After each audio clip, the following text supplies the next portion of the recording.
jevnt over så er det altså sånn at det går godt i bygg- og eiendomsnæringen i dag. Noen vil si svært godt. Samtidig ser vi noen tydelige utfordringer for hele samfunnet fremover. Befolkningsveksten de siste 10 årene har vært rekordhøy. Vi blir flere og flere her i landet, og vi trenger flere boliger, næringsbygg og arbeidslokaler. Det blir også flere eldre.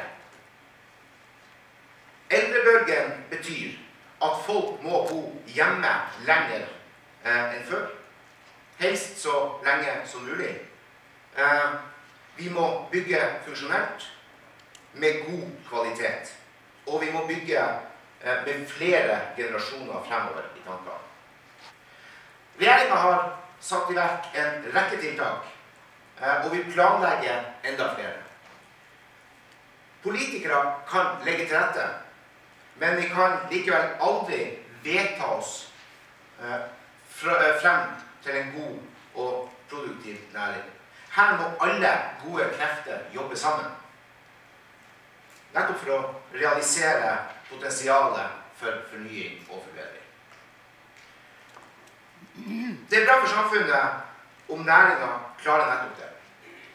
Å bli mer produktiv og bygge bedre til lavere kostnader. Da kan det bygges mer.